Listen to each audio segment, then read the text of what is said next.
datangnya dari hamba Allah dari Bekasi, Buya. Assalamualaikum warahmatullahi wabarakatuh, Buya. Assalamualaikum. Saya hamba Allah dari Bekasi mau bertanya, Buya. Teman saya ini lagi awal kehamilan. Kalau awal kehamilan biasanya badan meriang dan sakit dan nggak bisa apa-apa. Sedangkan anaknya 3. Pertama umur 6 tahun, kedua umur 3 tahun, dan ketiga umur 2 tahun. Di saat sakit begini, jangankan mau ngurusin anak, makan untuk diri sendiri saja gak kuat. Di saat kondisi lemah begini, suaminya minta izin untuk keluar dakwah 40 hari. Wanita ini berkata, wanita mana yang gak mau suami dakwah meninggalkannya jauh selama 40 hari? Semua wanita pasti mau, tapi kalau dalam keadaan lemah, tak berdaya begini, rasanya berat sekali mau kasih izin suami pergi. Sang istri pun berpikir, sesusah inikah beragama? Apa memang si istri yang salah? Ataukah apa suami yang tak paham?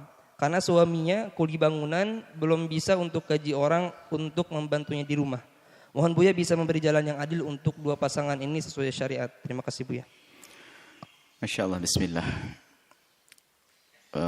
Orang baik semuanya. Dari kalimatnya istri berkata, siapa yang tidak senang kalau suaminya keluar untuk berdakwah? Sang suami rindu untuk berdakwah. Ini orang baik semuanya. Akan tapi kerinduan melakukan kebaikan harus ada ilmunya. Kalau tidak pakai ilmu, kebaikan jadi sebuah kesalahan. Membunuh lalat di jidat ayahmu, ya cukup dikeplak begini. Nggak usah pakai palu nanti. Artinya ada ilmu di dalam menyelesaikan masalah. Atau di dalam melakukan kebaikan. Orang pengen melakukan ibadah berwudu, ngelihat orang wah berwudu. Cuman ternyata dia ngambil air kencing buat wudu juga nggak sah. Harus ada ilmunya di dalam beribadah, berbuat baik itu. Khurud, keluar dakwah 3 hari, 40 hari. Pendirinya termasuk di dalamnya adalah Syekh Ilyas, seorang wali besar. Ada rambu-rambunya. Jangan sampai pendidikan dari ulama-ulama seperti itu jadi celah untuk hawa nafsu kita. Nah, ini kayak begitu, ada seorang kayak tadi, istrinya di rumah, anaknya 3, yang 2 kecil-kecil, istrinya hamil lagi, tinggal dakwah. Haram kalau istrinya dibuarkan di rumah sini. Syekh Ilyas akan marah kalau Anda ketemu dengan Syekh Ilyas.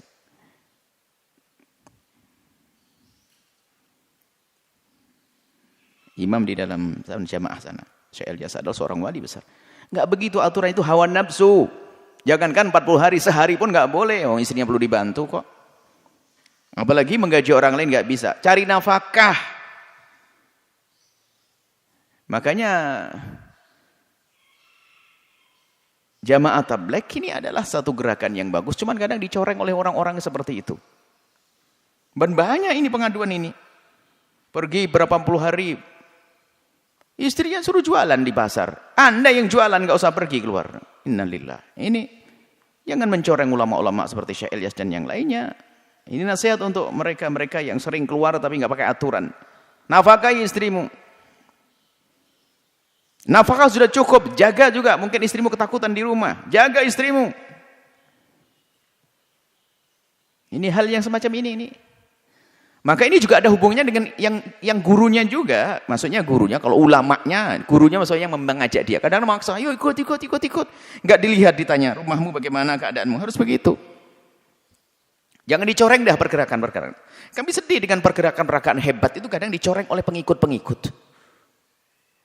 Gerakan jamaah tabligh, gerakan dahsyat, lihat masuk pelosok-pelosok. Kita pun enggak mampu kayak begitu. Enggak mau ngerepoti orang, bawa kompor sendiri, masak sendiri, makan sendiri, mengajak orang, subhanallah, orang enggak sholat jadi sholat. Allah, hebat. Cuman kadang dicoreng oleh orang-orang seperti itu. Istrinya sudah hamil, sakit-sakitan, enak dakwah 40 hari dan sebagainya. Enggak benar itu, hawa nafsu, enggak diterima oleh Allah kayak begitu tuh. Yang keluar adalah yang sudah di rumah dicukupi. Haji yang wajib saja ada aturannya kok. Dakwah juga wajib, akan tapi lihat tidak sebenarnya. Dakwah wajib, akan tapi wajibnya adalah fardu kifayah. Kalau memang sudah ada yang menjalankan, cukup selesai. Kita bisa saja berdakwah di lingkungan kita. Adapun program 3 hari 40 hari ini ada aturan sendiri dan tidak melanggar syariat untuk melakukan kebaikan. Hanya yang kami himbau kepada semuanya mengikuti jamaah ini, tolonglah jangan dicoreng jamaah ini. Kami kagum dengan jamaah ini, dengan semangatnya pergi ke gunung-gunung dan sebagainya. Bahkan kita sering ketemu banyak yang sering datang ke sini juga.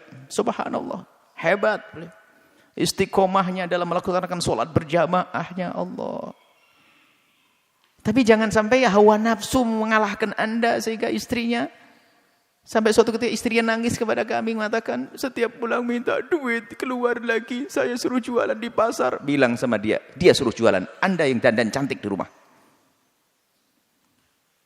Alasannya dakwah, istrinya takut dong. Ini dakwah. Waduh, bentak begitu. Itu kebodohan. Biar didengar ini. Karena apa? Jangan dicoreng ini perjuangan-perjuangan hebat.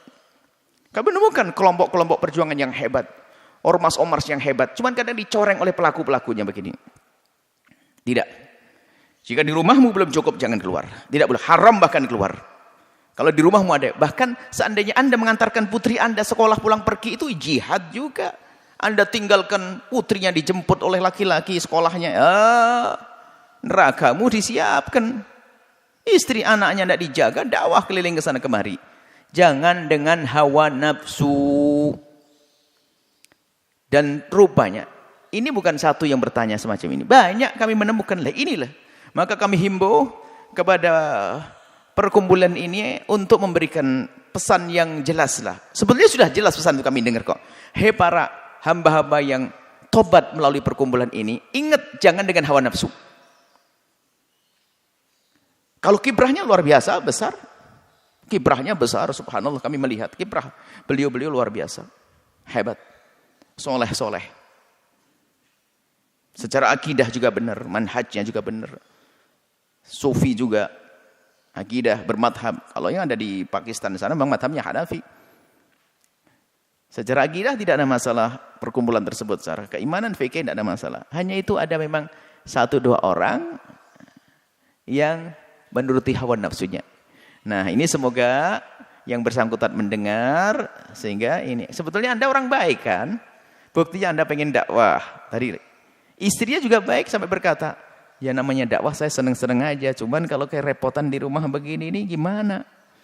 Kami sampaikan kepada suami tersebut, jaga istrimu, itu lebih daripada jihad. Lebih daripada dakwah. Jaga istrimu, hormati istrimu, muliakan istrimu dengan 3 anak darimu tadi itu. Jangan tinggalkan sendiri, na'udzubillah. Kalau tidak bisa memberikan pembantu dan sebagainya, ya jangan, jaga. Anda yang merawatnya, subhanallah. Semoga hidup Anda indah, tidak menuruti hawa nafsu semuanya. Semoga Allah mengampuni semuanya. Wallahu a'lam bishawab.